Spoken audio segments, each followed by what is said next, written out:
अनुच्छेद 22 के बताता है कुछ दशाओं में मतलब कुछ कंडीशन पर गिरफ्तारी और निरोध मतलब निवारक से संरक्षण प्रदान करता है। इसमें दो प्रकार की गिरफ्तारी बेटा आती है, इसमें दो प्रकार की गिरफ्तारी आती है ना।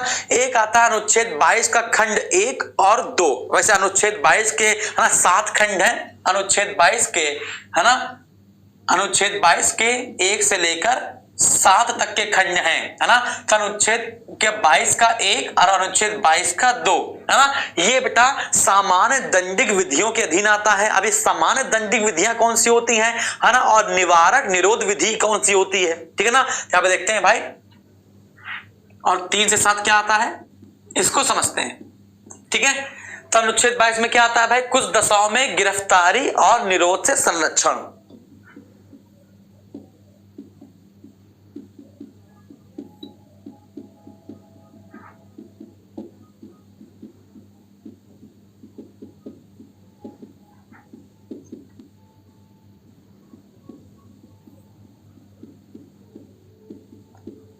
निरोध मतलब निवारक है ना, और गिरफ्तारी आप समझ रहे हैं। चलिए आप देखते हैं भाई क्या होता है, बताया जाए जल्दी से।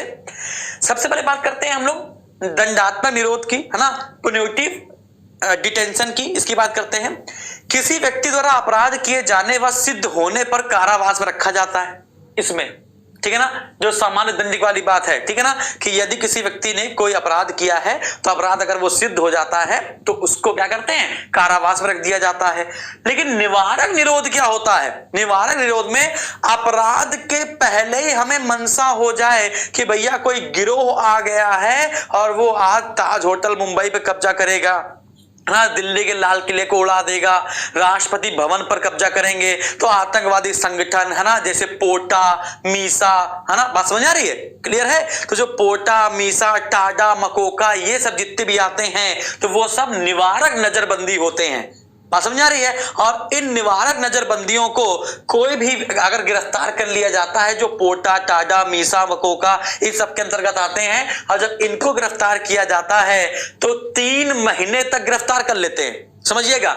यहां पर जो व्यक्ति गिरफ्तार होगा, जैसे आम नागरिक है, उसने कोई अपराध कर लिया है ना, तो उसको क्या करेंगे, 24 घंटे के अंदर मजिस्ट्रेट के सामने उपस्थित करेंगे है ना।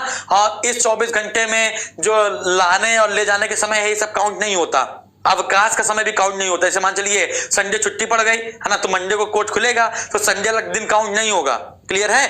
तो मंडे को वो तुमको मारपीट कर सकते हैं, तुम्हारे साथ पूछताछ कर सकते हैं, ट्यूसडे को वो 24 घंटे से पहले हम मजिस्ट्रेट के सामने पेश कर देंगे।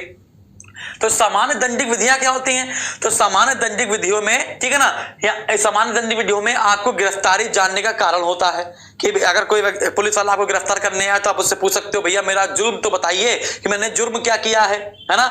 आप अपने मन से अपना कोई वकील हायर कर सकते हो, आप अपने मन से अपना कोई वकील हायर कर सकते हो है ना। और पुलिस को यहां बताया जाता है 24 घंटे के अंदर आपको मजिस्ट्रेट के सामने है ना इस अपराधी को उपस्थित करना है, बात समझ आ रही है। लेकिन निवारक निरोध में ऐसा नहीं होता। अगर आपको संदेह में गिरफ्तार कर लिया गया और अब वो संदेह प्रूफ हो गया कि आप भैया कोई आतंकवादी गतिविधि करने वाले थे, तो 3 महीने तक तो आपको मारेंगे कायदे से है ना। इसके बाद भी वो आपको गिरफ्तार किए रख सकते हैं है ना, लेकिन उसके लिए 3 महीने से ज्यादा अगर उसको गिरफ्तार करना है तो उसको सलाहकार बोर्ड, यानी कि जिन्होंने इसको गिरफ्तार किया है आतंकवादियों को है ना, शक की बिना पर, ठीक है ना, 3 महीने से ज्यादा रखने के लिए उनको सलाहकार बोर्ड से परमिशन लेनी पड़ती है ना, बात समझ आ रही, सलाहकार बोर्ड से परमिशन लेनी पड़ती है। सलाहकार बोर्ड में कौन होता है, किसी भी उच्चतम न्यायालय या उच्च न्यायालय के वर्तमान न्यायाधीश या भूतपूर्व न्यायाधीश है ना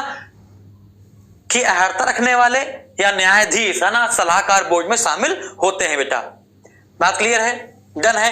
फिर 44वां संविधान संशोधन 1978 में बताया गया कि निवारक निरोध की अधिकतम अवधि 3 महीने से घटाकर 2 महीने कर दी जाए। 2 महीने तक जिनको शक के बिना पे गिरफ्तार किया गया है तो पुलिस उनको 2 महीने तक उनसे पूछताछ कर सकती है। 2 महीने के बाद सलाहकार बोर्ड के पास जाएगी ये बात है ना, सलाहकार बोर्ड कहेगा कि कोई बात नहीं निकला, छोड़ दो उसको, तो छोड़ दिया जाएगा आपको।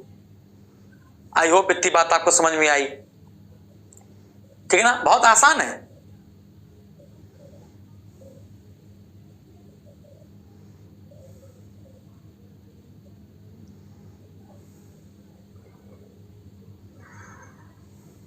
जल्दी बताओ, यहां तक अगर आपको बात समझ में आ गई जल्दी बताओ। बहुत आसान है बेटा, कुछ दशाओं में गिरफ्तारी और निरोध से संरक्षण है ना। गिरफ्तार व्यक्ति दो प्रकार के होते हैं, अपराधी दो प्रकार के होते हैं। जैसे एक व्यक्ति नागरिक है ना, और उसने कोई अपराध कर दिया है तो उसको जब गिरफ्तार करने जाएगी पुलिस तो वो गिरफ्तारी का कारण जान सकता है, अपना वकील हायर कर सकता है और 24 घंटे के अंदर उसको मजिस्ट्रेट के सामने उपस्थित किया जाएगा।